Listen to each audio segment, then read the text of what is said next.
अब वक्त आ गया है जब भारत चीन को उसकी ही भाषा में जवाब देने जा रहा है, वो भी टेक्नोलॉजी और इंडस्ट्री के मैदान में। रेयर अर्थ मैग्नेट्स का नाम भले थोड़ा टेक्निकल लगे, लेकिन असल में ये वही धातु है जिस पर भविष्य की पूरी दुनिया टिकी हुई है।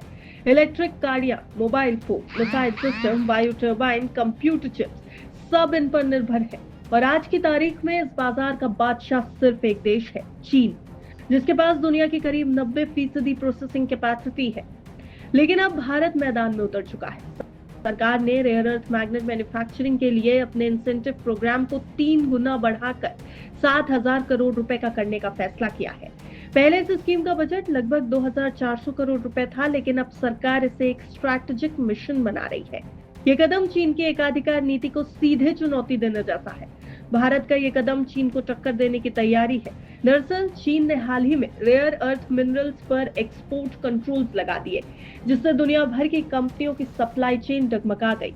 अमेरिका, जापान, यूरोप और भारत, सबको यह एहसास हुआ कि अगर रेयर अर्थ पर चीन ने नकेल कसी तो पूरी दुनिया की ग्रीन एनर्जी और हाईटेक इंडस्ट्री ठप हो सकती है।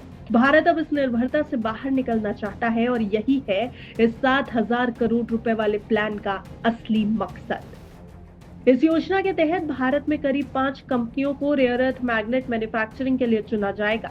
इन्हें सरकार से प्रोडक्शन लिंक्ड इंसेंटिव यानी पीएलआई और कैपिटल सब्सिडी दोनों मिलेंगी, जिससे ये भारत में प्रोडक्शन शुरू कर सके। सरकार चाहती है कि दुनिया की बड़ी टेक्नोलॉजी और मैग्नेट बनाने वाली कंपनियां भारत आएं, यहाँ फैक्ट्री लगाएं, ज्वाइंट वेंचर करें और धीरे धीरे चीन पर निर्भरता खत्म हो। इसके साथ ही भारत ने रेयर अर्थ सप्लाई चेन को मजबूत करने के लिए विदेशी कंपनियों से माइनिंग पार्टनरशिप की बात भी शुरू कर दी है, क्योंकि अभी भारत के पास पर्याप्त मात्रा में रेयर अर्थ मिनरल्स तो है, लेकिन प्रोसेसिंग और एक्सपर्टीज की कमी है। मैग्नेट फ्री तकनीक की ओर अब भारत कदम बढ़ा रहा है, क्योंकि भारत का इरादा सिर्फ चीन की नकल करने का नहीं बल्कि उससे आगे बढ़ने का है। इसलिए सरकार अब सिंक्रोनस रिलक्टेंस मोटर्स नाम की नई टेक्नोलॉजी पर रिसर्च फंड कर रही है। इस मोटर में रेयर अर्थ मैग्नेट्स की जरूरत ही नहीं होती, और अगर ये सफल होती है तो भारत पूरी दुनिया के लिए एक नया रास्ता भी खोल सकता है, एक मैग्नेट फ्री फ्यूचर जिसमें चीन का कोई दखल नहीं रहेगा। हालांकि चुनौतियां भी बड़ी हैं। फिलहाल भारत को कुछ मुश्किलों का सामना करना पड़ेगा। रेयर अर्थ माइनिंग में रेडियो एक्टिव एलिमेंट्स होते हैं जो एनवायरनमेंट यानी पर्यावरण के लिए नुकसानदेह हो सकते हैं।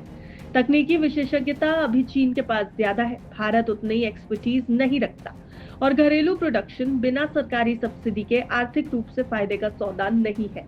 लेकिन अब भारत रुकने वाला नहीं। सरकारी कंपनियां, प्राइवेट सेक्टर और ग्लोबल पार्टनर्स सब मिलकर इस मिशन को आगे बढ़ा रहे हैं। कई विदेशी सप्लायर्स पहले ही भारत को रेयर अर्थ मटेरियल्स देने की पेशकश कर चुके हैं। अभी भारत की सालाना जरूरत करीब 2,000 टन ऑक्साइड्स की है, और सरकार चाहती है कि आने वाले कुछ सालों में ये पूरी जरूरत देश के भीतर ही पूरी हो। ये कदम चीन के लिए एक सीधा संदेश है। अब भारत केवल बाजार नहीं रहेगा बल्कि निर्माता बनेगा। अगर ये योजना सफल होती है तो चीन की वो पकड़ जो उसने दशकों से रेयर अर्थ बाजार पर बना रखी है अब ढीली पड़ सकती है, क्योंकि जब भारत जैसे विशाल बाजार में खुद का प्रोडक्शन शुरू होगा तो दुनिया के बाकी देश भी China+1 स्ट्रैटेजी में भारत को एक बड़े ऑप्शन के रूप में देखेंगे। ये सिर्फ एक आर्थिक कदम नहीं बल्कि एक रणनीतिक जवाब है। भारत अब दिखा रहा है कि वो सिर्फ कंज्यूमर नहीं बल्कि इनोवेशन और प्रोडक्शन का नया सेंटर बन सकता है। अगर ये 7,000 करोड़ रुपए वाला मिशन सफल हुआ तो आने वाले सालों में चीन को पहली बार महसूस होगा कि चुंबक अब सिर्फ चीन के नहीं रहेंगे, भारत भी अब दुनिया को मैग्नेट की तरह आकर्षित करेगा। ब्यूरो रिपोर्ट, विस्तार।